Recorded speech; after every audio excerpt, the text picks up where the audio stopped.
Que esta noite recebe o pré-candidato à presidência da República pelo PSDB, senador Aécio Neves.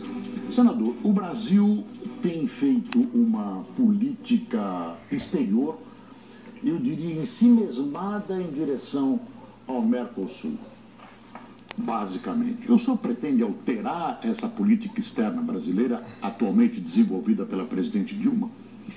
Radicalmente e rapidamente. O Brasil, negando as suas melhores tradições, optou por fazer um alinhamento ideológico. Inclusive, Boris, sequer a liderança regional natural que nós teríamos, pela pujança da nossa economia, pela questão demográfica, até pela centralidade da nossa localização, nós deixamos de ter. Nós somos hoje caudatários de alguns países na região que mostram muito pouco apreço pela democracia, inclusive. Né? Essa é a nossa realidade. Ficamos amarrados no Mercosul, que não nos permitiu fazer outros acordos bilaterais. O Chile fez mais de 30, a Aliança pelo Pacífico, o Chile, Peru, Colômbia e o México foi embora. Nós ficamos amarrados nesse anacronismo do Mercosul, nessa união aduaneira, que rapidamente, no governo do PSDB, será substituída por uma área de livre comércio que nos permita fazer parcerias com outras partes do mundo. Nesses 12 anos de PT, nós fizemos 3 parcerias: Israel, Egito e Palestina no mundo. O mundo está indo embora, as parcerias estão sendo feitas, o Brasil está no final da fila. Isso significa, senador, sair do Mercosul? É essa. Não, eu acho que criar novas regras que nos libertem, porque hoje nós não podemos fazer parcerias nas regras atuais se não houver a concordância de todo o Mercosul. Então, transformar o Mercosul numa área de livre comércio nos possibilitará, além de buscar ainda uma interlocução na região, nos possibilitará buscar parcerias com países afins, com países onde haja complementariedade na nossa economia. Né? Nós somos, hoje, a 7ª maior economia do mundo. Somos apenas o 25º maior exportador do mundo. Somos ainda uma economia extremamente fechada. O Brasil tem que ter a capacidade de definir uma estratégia de desenvolvimento, inclusive industrial. Quais são os setores onde nós somos competitivos? Quais são os setores onde nós podemos efetivamente ganhar escala e ganhar novos mercados? Esses têm que ser estimulados. Né? E não é o que vem acontecendo. De 2003 até aqui, no período PT de governo, nós fomos o país que menos cresceu na América do Sul. E olha que nós não estamos falando de grandes tigres, né, econômicos aqui ao nosso lado. Isso não é razoável, isso não é justificável. Ano passado nós crescemos mais do que a Venezuela só. Ano retrasado mais do que o Paraguai. Fala-se muito hoje num tema que também vai ter que ser discutido na campanha eleitoral, do pleno emprego no Brasil. Isso é importante. O Brasil vem tendo níveis de desemprego baixos, apesar de uma preocupação crescente nossa em relação a alguns indicadores que estão sendo, de alguma forma, evitados, alguns indicadores que estão sendo tirados da sociedade via IBGE, como aconteceu recentemente. Né? Essa é uma realidade, enfim, que me preocupa e me preocupa muito. Mas o fato concreto é que nos últimos 2 anos nós perdemos alguma coisa em torno de 2 milhões de postos de trabalho acima de 3 salários mínimos. Será que nós vamos querer ser definitivamente o país do pleno emprego de 2 salários mínimos? É que a indústria brasileira tem sofrido muito nesses anos todos e é preciso de uma política. É isso que talvez cambial para cuidar da indústria. Ao que nós éramos na época do nosso conterrâneo Juscelino, da década de 50, exportador de commodities. 13% apenas da constituição, da composição do nosso produto interno vem da indústria. E aí o que acontece? Commodities perdem preço, perdem valor, e nós estamos nessa estagnação que nós estamos hoje. Senador, lá na Rádio Band News FM, a gente tem contato na rede em todo o Brasil e tal, e a presença dos ouvintes é muito intensa. Eu sou um deles, viu? Muito obrigado. E muito jovens, o que é uma redundância no seu caso.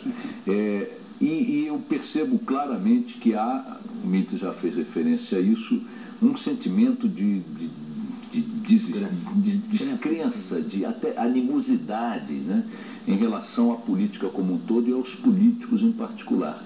Eu queria lhe perguntar, o senhor é favorável, qual é a sua opinião sobre a obrigatoriedade do voto e como é que o senhor avalia a utilidade desse instrumento, dessa coação legal sobre o eleitor no processo político? Ele melhorou o processo político do Brasil? Melhorou a democracia, a qualidade da gestão pública no Brasil? Olha, essa é uma outra boa discussão. E talvez eu vá aqui contra a maré, contra a corrente, talvez até contra a sua posição.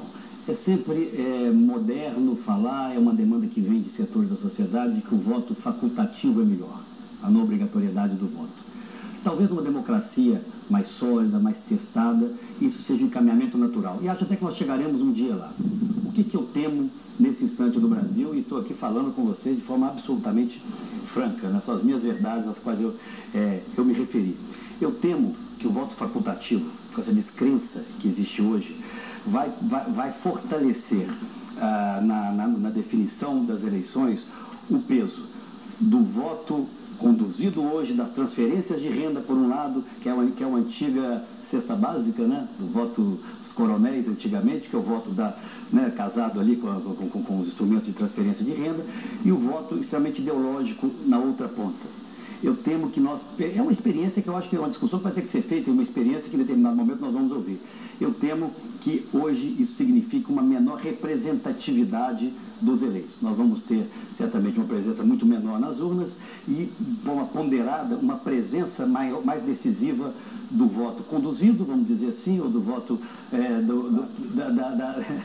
o voto do favor, ou o voto do agradecimento, vamos usar um termo mais leve, do voto do agradecimento, e o voto ideológico. Eu temo que uma parcela, como muitos de nós aqui, ou muitos que estão nos ouvindo, que têm opiniões, que não têm vínculos determinados com esse ou com aquele partido, mas precisam ajudar a encontrar o melhor caminho para a sua comunidade, percam poder. Eu, por enquanto, prefiro, é uma discussão, inclusive, dentro do meu partido, muito aguda. Talvez até o voto facultativo dentro do PSDB seja majoritário. A minha, claro que será uma decisão do Congresso, mas eu não me furtaria da minha opinião. O por enquanto já respondeu. O senhor acha que, teoricamente, o voto facultativo é muito mais amadurecido politicamente do que o voto obrigatório? Eu acho que sim, mas até por esse momento que nós vivemos, de um distanciamento crescente dos jovens, de parcela da sociedade, do processo político, o que eu temo é que esses dois perfis de eleitores, o eleitor da reciprocidade, o eleitor que recebe o favor do governo, e o eleitor vinculado ideologicamente, acabem tendo um peso decisivo em inúmeras eleições. Não sei se isso é bom, mas é uma discussão aberta. Deixa eu só uma vírgulazinha, assim, com 62 anos, quando mais ou menos que eu devo esperar que a democracia fique madura para eu poder não votar livremente? Não sei, nós recuperamos a democracia a partir de 85. Não vai dar para mim, senador, isso que o senhor está querendo dizer. Morrerei sendo obrigado a votar. Você passa do tempo. A internet hoje ocupa mas é uma discussão aberta. Eu estou dando aqui a minha opinião pessoal, mas eu sou democrata. Mas os países de democracia mais avançada e aperfeiçoada, evidentemente, já discutiram, já chegaram. Nós vamos chegar lá. Senador, a internet tem hoje nas campanhas um papel central, infelizmente um papel muitas vezes deletério. É ali por onde escoou o lixo da campanha, as piores acusações. Esse ano a briga começou bem cedo. O senhor andou tentando impedir que menções caluniosas à sua pessoa fossem veiculadas por essa rede. Eu quero saber como é que o senhor vai enfrentar isso. O senhor vai enfrentar pela via judicial, pela via política? Se o senhor também está montando uma equipe para fazer o jogo sujo, como é que vai funcionar isso? Olha, nós estamos com dificuldade de montar para fazer um jogo limpo, imagina o jogo sujo. Eu não tenho as minhas costas aí, né, Caixa Econômica Federal, Petrobras, né, para financiar inúmeros blogs que você conhece muito bem, né? Mas o senhor fez uma autocrítica daquela ação que o senhor entrou? Não, corretamente? A crítica, também é outra questão polêmica, mas vamos entrar nela. A crítica, para quem está na política, ela é absolutamente natural, claro. É muito bem-vinda. Eu convivo com isso há muitos anos. Lembra que eu falei? Eu confesso que eu me surpreendi com aquela atitude sua. O que não, talvez aqui não tenha ficado muito claro. O que eu combati e vou continuar combatendo é o crime. É alguém, por exemplo, pegar um robô, como pegaram, inclusive na Eletrobras, enfim, contra mim, e coloca de madrugada para criar uma palavra ou uma expressão caluniosa a seu respeito. Trabalha robôs, isso é crime, né? Isso trabalha a madrugada inteira. Quando você vai colocar o seu nome lá, as palavras, as ligações com algum tipo de crime ocorrem. Você pode não fazer nada, mas será que isso é justo? Vou citar um exemplo em relação a mim. Houve uma decisão no meu governo, e eu assumo essa decisão e faria de novo, antes da aprovação da emenda 29, que definiu com muita clareza quais os investimentos que poderiam ser computados como gastos da saúde para atingir o percentual que estados e municípios tinham que gastar. Nós investimos em saneamento. Há 20 anos em Minas Gerais, governos antes do meu governo. Eu fiz saneamento básico em todas as pequenas comunidades do Vale do Jequitinhonha e do norte de Minas Gerais. para mim, para o estado de Minas Gerais, a economia que nós tivemos na saúde, em razão dos investimentos em saneamento, foi extraordinária.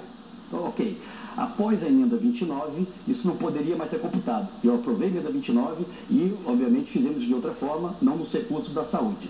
Uma promotora, no direito dela, entrou e de forma absolutamente legítima, entrou com um processo contra o governo na época, dizendo assim, o governo de Minas é acusado de desvio de finalidade. Aquele recurso de saneamento não poderia ser computado no gasto da saúde. E aprovado pelo Tribunal de Contas por unanimidade o tempo inteiro. Tá?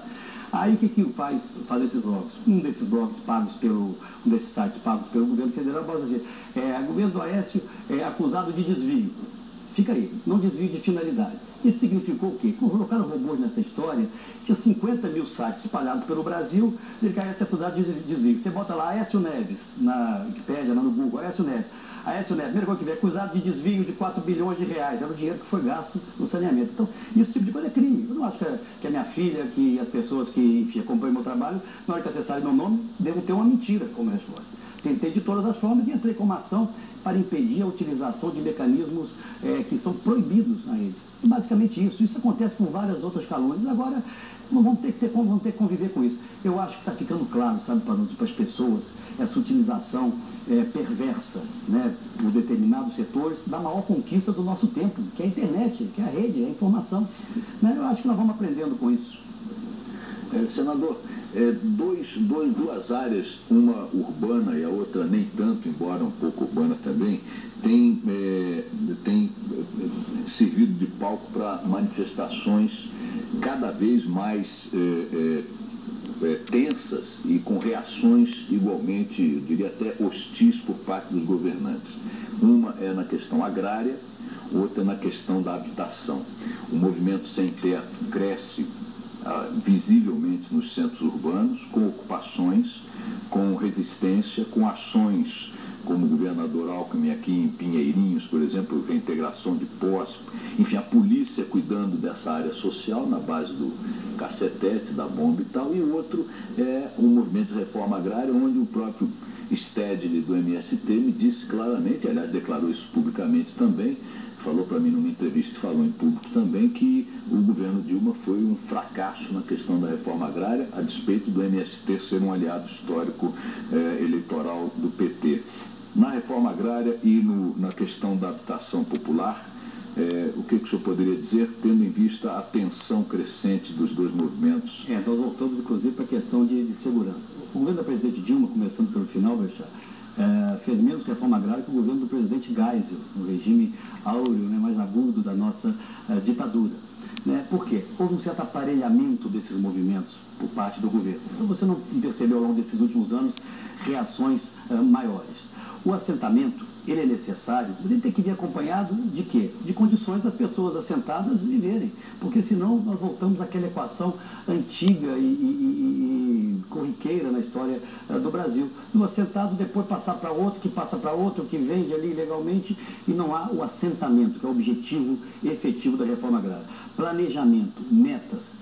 Eu acredito na gestão pública por metas em absolutamente todas as áreas. E nessa nós temos que ter também metas de reforma agrária, parceria com o Estado e municípios e diálogo com esses movimentos. E na questão urbana também. Nós estamos vendo, nós assistimos durante um determinado período um certo aparelhamento pelo PT de alguns desses movimentos que hoje se voltam contra o próprio PT. Essa é a realidade. Então, quando o governo vai perdendo a confiança da população, vai perdendo a confiança dos seus próprios aliados, a desordem é que reina. O Brasil precisa, sim, de um esforço grande para um choque de ordem. Isso não vai ser feito com a força, com o cacetete, não, com planejamento e com confiança. Senador, voltando à questão econômica, o Panunzi tinha levantado aí no primeiro bloco a perspectiva para o próximo presidente. O primeiro ano do próximo presidente vai ser um ano em que ele vai ter que tomar medidas duras e impopulares. Vai chegar a hora da verdade. Não é possível que o senhor vá prometer que no primeiro ano do seu governo, se o senhor for eleito, as coisas vão estar muito bem para a população. Eu acho que o senhor é o contrário. Vai ser um ano duro. O Armínio Fraga está fazendo, o senhor está preparando, comandando lá o grupo que prepara o seu programa. Eu gostaria de saber quais são as prioridades. O senhor vai manter, evidentemente, a ideia do rigor fiscal, né? Não é possível fugir disso. O câmbio flutuante certamente o senhor vai manter. E as metas inflacionárias. O senhor sabe, voltando àquelas manifestações, aquelas multidões na rua, a inflação já estava batendo no bolso daquele povo. O que é que o senhor vai fazer que realmente possa significar resultados, independentemente de popularidade? Mitre, eu vou pedir que o senador responda essa pergunta importantíssima logo depois do intervalo. O Canal Livre volta já já.